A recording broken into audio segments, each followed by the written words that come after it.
How does an NFL player go from a starting linebacker making millions to a Pokemon livestream mogul that got banned from one of the biggest collectible platforms in the world? We're talking about Blake Martinez. He started up a business selling Pokémon cards, and he's bringing in, yes, millions. This is how Blake Martinez scammed Whatnot to steal millions of dollars from innocent Pokemon fans. So first off, if you don't follow football, congrats on having a brain, but this dude Blake Martinez isn't your average CTE patient. This guy was a linebacker in the NFL that played for the Packers, Giants, and Raiders, and he wasn't some scrub. I mean, this dude led the league in tackles during the 2017 season and made almost $30 million in his career. But while most NFL players were buying chains, Lambos, or man-thongs, I'm looking at you, Chad Ochocinco, Blake Martinez was buying Pokemon cards. And just weeks after tearing his ACL, something insane happened. He ended up selling his most valuable Pokemon card,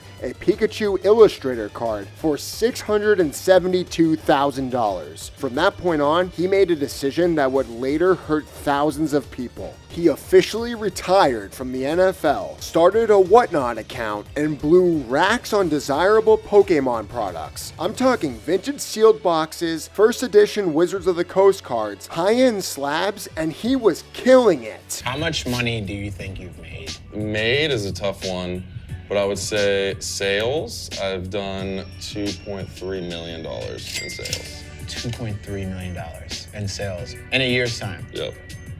Dude. Yeah, dude, it's been a wild journey, dude. Crazy, bro. I mean, this dude had enough product to open his own store. At one point, people in the space were like, Blake might own more sealed Pokemon product than actual card shops. Crystal Guardians. Crystal Guardians. Those cards in there will range like around like $10,000. The red. This is $30,000. Yeah. This is $30,000. The reason it's valuable is because it has a red logo instead of a yellow logo. That's literally it. This one, okay. At the time when I broke this, it was like $60,000. Everyone said I was crazy to do the box break. So you knew it was valued at $60K, and you said, screw it, I'm opening screw it, I'm opening it, let's do it. You're going for the gold. I want to be the guy that pulls that like crazy big time card. How much money would you say is on this table right now? All of these are sealed. Shoot, like at least $1 million. $1 million worth of product. Which is crazy, because he wasn't some neckbeard using Bitcoin money in his mom's basement. This was a star athlete living a double life, and little did the world know, he was starting one of the biggest scams in Pokemon history. Now here's where things get dangerous. Let's bring in Whatnot. Whatnot's a live stream app where people open packs, run auctions, do giveaways, and sell cards in real time. For Blake, it was basically like Twitch, Pokemon, and a casino had a baby. Started getting into what they're called box breaks. People open up one of these boxes, 36 packs, and then you buy one pack at a time in this box break. They open it up and you hopefully get a good card. Ended up partnering with the company that I'm with now, Whatnot, and it's basically like a live auctioning platform. And we did it and ended up turning 50 grand into $108,000. And one 3-hour stream. And you flipped it that fast? Flipped it that fast. And 3 hours? 3 hours. And since users could buy a variety of packs most streamers didn't have, Blake's account, Blake's Breaks, became one of the biggest sellers on the entire platform. His streams were getting thousands of bidders, tens of thousands of dollars moving in minutes, and he kept the train going with constant hype, countdowns, and Pokemon cards looking like must-have items. And if that wasn't enticing enough, he'd even have his cute 3-year-old daughter sweeten up his stream to get people to buy more. My number one secret sauce is I pretty much bring in my 3-year-old every single time she's here for my breaks, and I have her say, "Don't bid, buy," in her little girl voice. And pretty much at that point, people just start throwing money in. So I don't know if anybody else could do it except my 3-year-old, so don't take that from me. This wasn't an ordinary stream. This was a calculated manipulator suckering his community. And instead of just selling cards, he started channeling his inner con artist and ran what's called a bounty. Here's how a bounty worked. Let's say you're a sad Pokemon fan who stole your mom's credit card and your favorite pastime was making NFL players even more rich. And that's not you. You're cool because you like this video and subscribe too. But let's pretend and say that was you. Here's what you do. You wouldn't just buy a single pack for $3, $4, $5. You'd completely overpay and buy into the chance to win a huge prize.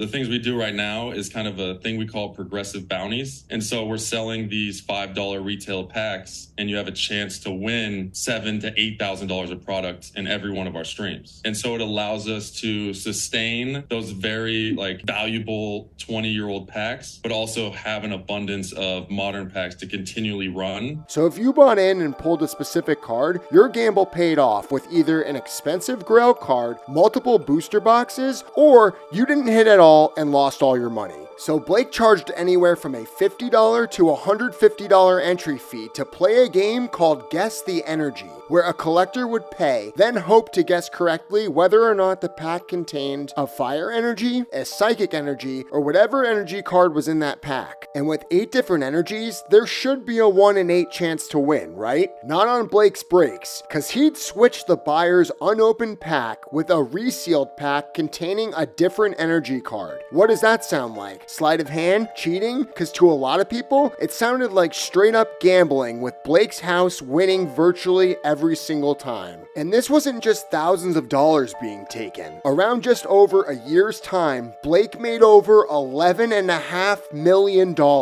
Now here's where things get spicy. People in the community started noticing patterns. They claimed the best hits or correct guesses almost always went to the same few accounts. Big spenders seemed to get luckier than normal spenders, and new users almost never hit on his streams. But was that actually proven? I mean, besides Rattle Pokemon's 29-part video series on this, yeah, it was. People were compiling videos of Blake's breaks completely cheating them and saying things like he would cancel orders and refund them if they won something big. And once collectors feel like the house always wins, they try to burn the house down. So after hundreds of accounts compiled evidence on Twitter and Reddit, Whatnot stepped in and did the only thing they could do. They officially banned Blake's Whatnot account. No more streams, no more Pokemon Casino, no more corruption. And Whatnot doubled down, releasing a statement saying he violated platform policies, especially around gambling style mechanics, while the Whatnot community was hyped, saying things like, "Let's go! This was long overdue," and this dude got hit one too many times in the league if he thought he would get away with this. But was justice officially served? Not exactly, because for a lot of the people that lost money, they only got refunds if they reached out directly to Whatnot and begged for it. You'd think it would just automatically be sent back to their accounts, but when it comes to money, Blake and Whatnot did everything they could to stay rich and keep the money taken from the community. Now here's the part that pissed people off most. After the ban, Blake doesn't apologize, nor does he even take responsibility. He narcissistically says this: I made a good amount of money. I mean, everybody knows in the NFL, I knew stepping in this, I was going to have a target on my back. I knew stepping in this, I was going to have a target on my back. I knew stepping in this, I was going to have a target on my back. Now all he had to do was own up to it. And at a certain point, he goes on to say he's sorry people felt like they got scammed. And I just want to say sorry to everybody that was out there. You have the right to feel the way you do, because I know the optics across the board.